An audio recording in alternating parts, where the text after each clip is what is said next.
আসসালামু আলাইকুম ওরহমতুল্লাহি ওবরাকাতু। আলহামদুলিল্লাহ, আমরা আজকে এখন শুরু করছি সূরাতুল মুলক মুখস্থ কোর্সের 10ম ক্লাস রেকর্ড। আমরা আজকে ক্লাসে সূরাতুল মুলকের 12 নম্বর আয়াতটি মাস্ক করব। তাহলে শুরু করছি। আউযু বিল্লাহি মিনাশ শাইতানির রাজীম। বিসমিল্লাহির রহমানির রহিম।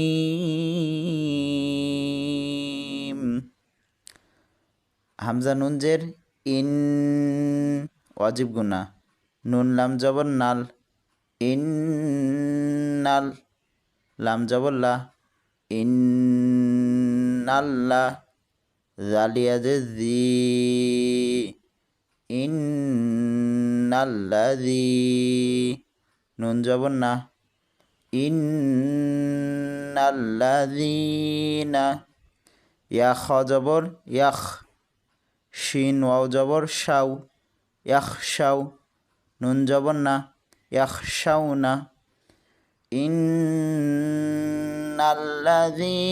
ইয়াখশাওনা। র বা জবর রব, বা জবর বা, রব্বা। হামিম পেশ হুম।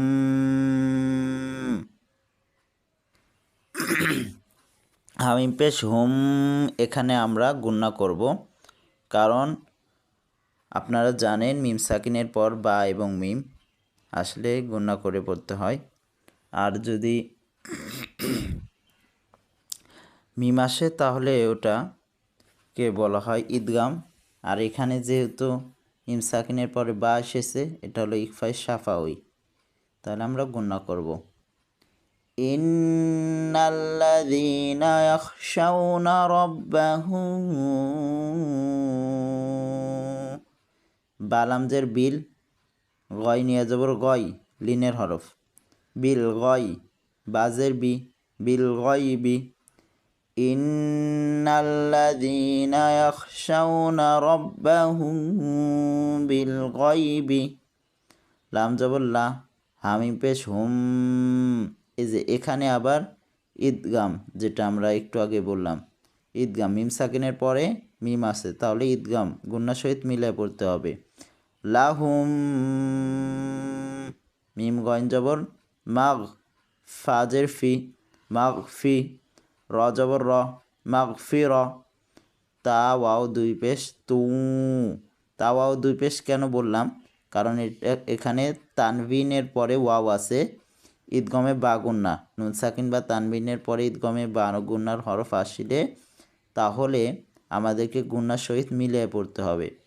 তাহলে লাহুম মাগফিরাতুন, ওয়াও জবর ওয়া, হামজা জিম জবর আজে, ওয়া আজে।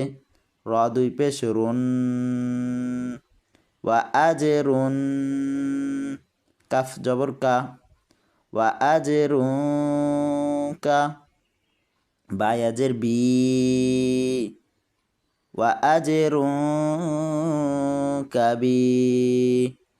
র দুই পেশ রুন, ওয়া আজে রুন কাবিরুন।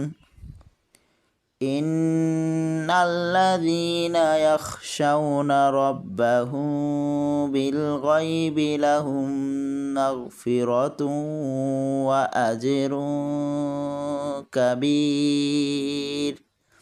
কাবীর বলে আমাদেরকে 3 আলিফ টানতে হবে, কারণ এখানে মদ্দে আরজি হয়েছে। আর আপনারা জানেন মদ্দে আরজি বলে মদের হরফের বামের হরফে যদি ওয়াকফ হয়। তো সুতরাং আমাদের এখানে মদের হরফের বামের হরফে ওয়াকফ হচ্ছে, আমরা এখানে 1 আলিফ টানের জায়গায় আমরা 3 আলিফ টান দিয়ে পড়ব। ইন্নাল্লাযীনা ইয়াখশাওনা রাব্বাহুম বিল গায়বি লাহুম মাগফিরাতুন ওয়া আজরুন কাবীর।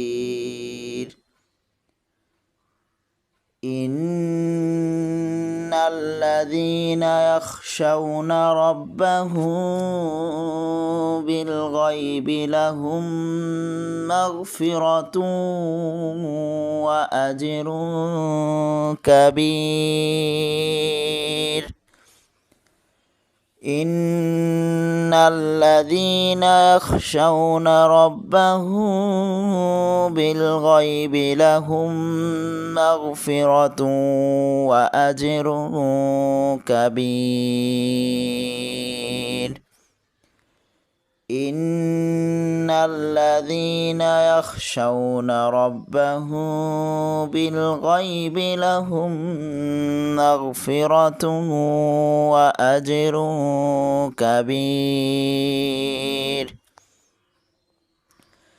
إن الذين يخشون ربهم بالغيب لهم مغفرة وأجر كبير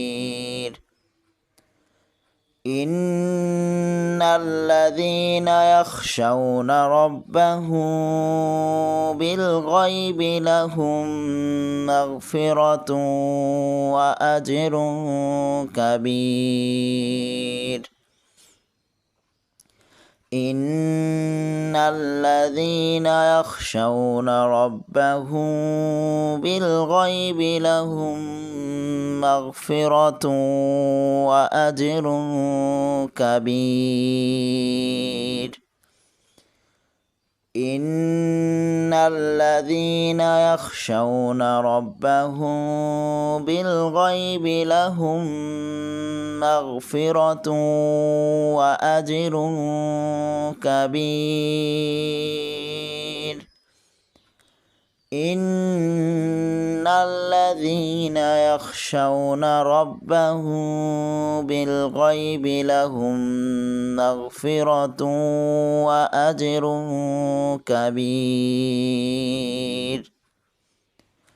إن الذين يخشون ربهم بالغيب لهم مغفرة وأجر كبير إن الذين يخشون ربهم بالغيب لهم مغفرة وأجر كبير إن الذين يخشون ربهم بالغيب لهم مغفرة وأجر كبير